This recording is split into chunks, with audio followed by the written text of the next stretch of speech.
mati-matiannya kelihatan dong. Pak Ahy ini kan kalau ditanya ya kami semua ini pasti mendukung lah partai koalisi, nggak ada satupun. Dan kemudian modal utamanya kalau Pak Prabowo bisa maju lagi adalah kalau kinerja bagus dan salah satunya ditopang oleh 4 partai yang ada di sini kira-kira kan.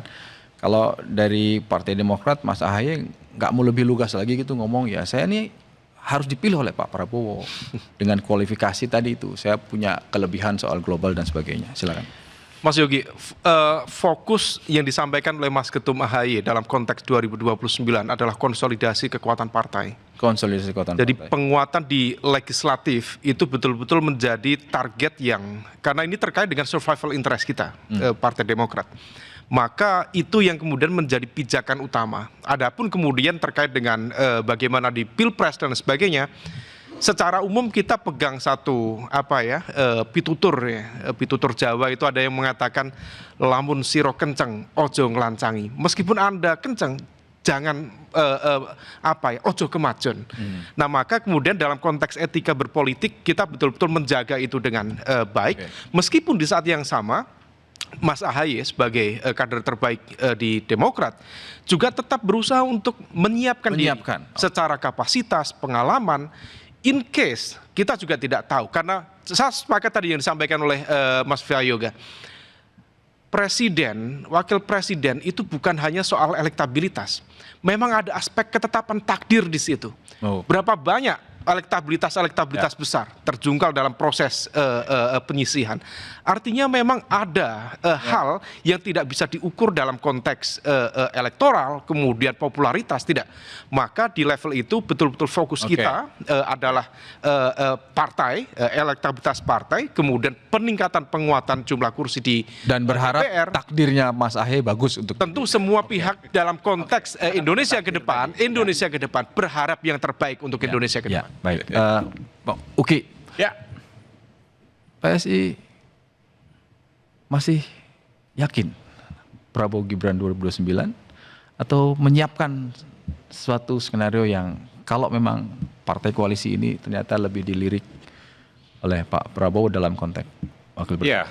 Ya, sebenarnya mirip dengan statement Pak Umam dari Demokrat tadi ya, bahwa sampai dengan saat ini dari PSI sendiri sebenarnya fokusnya adalah untuk menguatkan kaki-kaki, otot-otot, ya, tangan kami dengan jari-jari kami untuk pemenangan pemilihan legislatif, gitu. Jadi kalaupun ada aspirasi dan aspirasi tersebut bahkan sudah dijadikan public statement oleh Pak Jokowi yang merupakan patron politik kami, ya, itu menjadi aspirasi kami juga.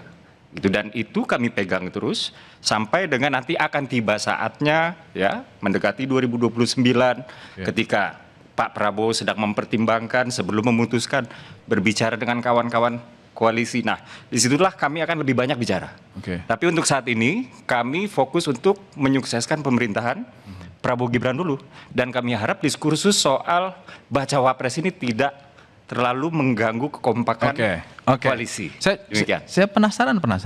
Mas Gibran ini kan setelah tidak jadi anggota PDI Perjuangan di PSI atau nanti ada partai baru? Wah, harusnya dijawab PSI dong. Sebaiknya ini ditanya kepada Mas Gibran.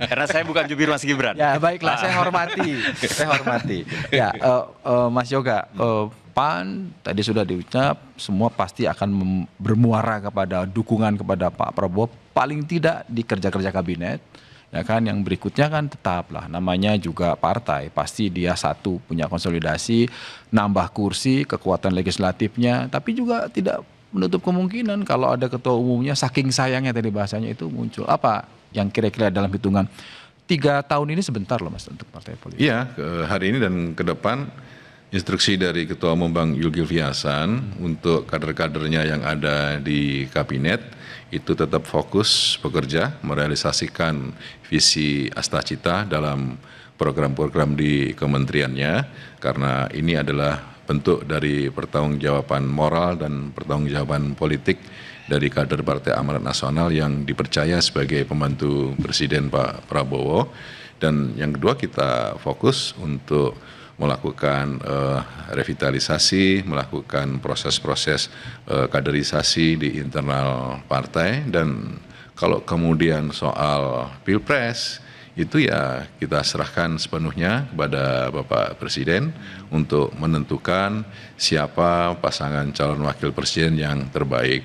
Tentunya kan tidak bisa ditentukan hari ini, ya kan, karena masih jauh. Dinamika masyarakat juga sangat dinamis, kemudian aspirasi yang berkembang dan situasi politik juga sangat dinamis, sehingga bagi Partai Amanat Nasional siapapun yang ditunjuk itu akan kami taati dan tidak menjadi bagian yang prioritas pada hari ini tentang siapa pasangan Bapak Prabowo. Kita prioritas hari ini membantu Bapak Presiden dalam kerja-kerja di kabinet. Yang kedua, untuk internalisasi Partai Amanat Nasional, kita melakukan kaderisasi, pengembangan kader yang militan, yang ideologis, dan mempersiapkan caleg-caleg untuk Pileg 2029. Oke, Mas Huda. Ya. Hati-hati loh, diawasi. Ada strategi diawasi itu apa? Mungkin udah kebaca ini. Ini kayaknya PKB ini yang penting namanya ada di kertas suara akan mengulang 2024 gitu. Atau ya sama akan membantu pekerja, tapi ada yang spesifik nggak buat Caimin yang di samping mengusulkan 10 tahun, nggak cukup 5 tahun itu? Ya kalau diskusinya soal cawapres, ya kita serahkan ke Pak Presiden lah. Tahapan itu PKB sangat Tapi mengelola Caiminnya sebagai ketua umum supaya bisa ada di kertas suara. Kita sudah declare mendukung Pak Prabowo 2 periode. Nah, soal Caimin tentu kita punya skenario lain tertentu kira-kira begitu yang kira-kira tetap menjadi bagian dari usungan kami terhadap Pak Prabowo 2 periode. Nah seperti apa? Ya tentu semangatnya kira-kira dengan approval rating hari ini indikator hampir 79 ya. 79 dan menurut indikator itu masih ada bagian dari kekuatan Jokowi, faktor Jokowinya lah. Betul. Nah karena itu saya kira beberapa misalnya program pemerintah yang belum efektif perlu evaluasi.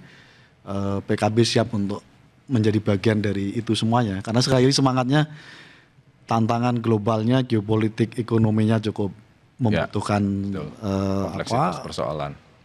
Kapasitas pemerintahan yang efektif. Di internal domestik juga banyak tantangan karena perubahan yang ingin dicita-citakan oleh Pak Presiden, tentu banyak pihak yang pasti terkena dampaknya dari perubahan sistem ekonomi ini. Kesimpulannya PKB dan Caimin pasti loyal lah ya sama Pak Prabowo. Sekali lagi PKB tidak punya catatan untuk tidak loyal ketika PKB sudah menjatuhkan pilihan untuk koalisi. Baik, terima kasih Mas Huda, terima kasih Mas Yoga, terima kasih Uki, terima kasih Mas Umam. Wajar saja setiap partai politik berusaha agar ketua umumnya bisa jadi presiden atau wakil presiden. Tapi menjalankan mandat rakyat harus diutamakan.